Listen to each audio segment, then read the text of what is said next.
Hi friends, ನಮಸ್ಕಾರ ಎಲ್ರಿಗೂ. Welcome back to my channel. ನಾನು ಪೂರ್ಣಿಮಾ. ಇವತ್ತು ಗುರುವಾರ, ಗುರುಗಳ ವಾರ. ಇವತ್ತು ರಾಯರ ದರ್ಶನವನ್ನು ಕೂಡ ನಿಮಗೆ ಮಾಡಿಸ್ತಾ ಇದ್ದೀನಿ. ಹಾಗೆಯೇ ಇವತ್ತು ನಾನು ಬಂದಿರೋದು ನಂಜನಗೂಡು ಶ್ರೀ ರಾಘವೇಂದ್ರ ಸ್ವಾಮಿ ಮಠಕ್ಕೆ. ಹಾಸನದ ಉತ್ತರ ಬಡಾವಣೆಯಲ್ಲಿ ಇರುವಂತಹ ಮಠ ಇದು. ಸ್ನೇಹಿತರೆ, ಇವತ್ತಿನ ಬೃಂದಾವನದ ಅಲಂಕಾರ ಹೇಗಿದೆ ಅಂತ ನೋಡೋಕ್ಕೂ ಮುಂಚೆ ಚಾನಲ್ನ ಹೊಸದಾಗಿ ನೋಡ್ತಾ ಇದ್ದರೆ ಸಬ್ಸ್ಕ್ರೈಬ್ ಮಾಡ್ಕೊಳ್ಳಿ. ಹಾಗೆ ಪಕ್ಕದಲ್ಲೇ ಇರುವಂತಹ ಬೆಲ್ ಐಕಾನ್ ಮರಿದಲ್ಲೇ ಕ್ಲಿಕ್ ಮಾಡಿ. ಇದರಿಂದ ಹೊಸ ಹೊಸ ವೀಡಿಯೋಸ್ ಬಂದರೆ ನಿಮಗೆ ನೋಟಿಫಿಕೇಷನ್ ಬರುತ್ತೆ. ವಿಡಿಯೋ ಇಷ್ಟ ಆದಲ್ಲಿ ಲೈಕ್ ಮಾಡಿ, ಕಮೆಂಟ್ ಮಾಡಿ, ಹೆಚ್ಚು ಜನಕ್ಕೆ ವಿಡಿಯೋನ ಶೇರ್ ಮಾಡಿ. ಸ್ನೇಹಿತರೆ, ಇವತ್ತು ಗುರುವಾರ, ರಾಯರ ವಾರ. ಇವತ್ತಿನ ಬೃಂದಾವನದ ಅಲಂಕಾರ ಹೇಗಿದೆ ಅಂತ ನಿಮಗೂ ದರ್ಶನ ಮಾಡಿಸ್ತಾ ಇದ್ದೀನಿ.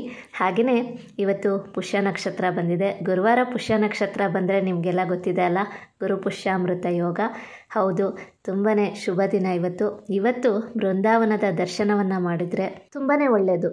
ಏಕೆಂದರೆ ಪ್ರತಿ ಗುರುವಾರ ಮಾಡೋದಕ್ಕೂ ಇವತ್ತು ನೀವು ಬೃಂದಾವನದ ದರ್ಶನವನ್ನು ಮಾಡೋದಕ್ಕೂ ತುಂಬಾ ವ್ಯತ್ಯಾಸ ಇದೆ. ಇವತ್ತು ತುಂಬಾ ಶುಭ ದಿನ. ಹಾಗೆ ಗುರುಗಳ ಅನುಗ್ರಹವನ್ನು ಪಡಿಬೇಕು ಅಂದರೆ ಇವತ್ತು ನೀವು ಗುರುಗಳ ಒಂದು ಪೂಜೆಯನ್ನು ಮಾಡೋದಾಗಿರ್ಬೋದು, ದರ್ಶನವನ್ನು ಮಾಡೋದಾಗಿರ್ಬೋದು, ಮಾಡಿದ್ರೆ ತುಂಬಾ ಒಳ್ಳೆಯದು. ಈಗ ನಿಮಗೆ ವೆಂಕಟೇಶ್ವರ ಸ್ವಾಮಿಯ ದರ್ಶನವನ್ನು ಕೂಡ ಮಾಡಿಸ್ತಾ ಇದ್ದೀನಿ. ಹಾಗೆಯೇ ಇಲ್ಲಿ ಲಕ್ಷ್ಮೀ ದೇವಿಯ ಸನ್ನಿಧಾನ ಕೂಡ ಇದೆ. ಬನ್ನಿ ಇವಾಗ ಲಕ್ಷ್ಮೀ ದೇವಿಯ ದರ್ಶನ ಮಾಡೋಣ.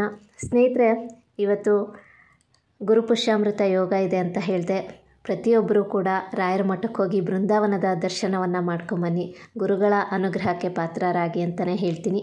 ಇವತ್ತಿನ ವಿಡಿಯೋ ಕೂಡ ನಿಮ್ಗೆ ಇಷ್ಟ ಆಗಿದೆ ಅಂತ ಭಾವಿಸ್ತೀನಿ. ಇವತ್ತಿನ ವಿಡಿಯೋ ಇಷ್ಟ ಆದಲ್ಲಿ ಲೈಕ್ ಮಾಡಿ, ಕಮೆಂಟ್ ಮಾಡಿ, ಹೆಚ್ಚು ಜನಕ್ಕೆ ವಿಡಿಯೋನ ಶೇರ್ ಮಾಡಿ. Thank you for watching.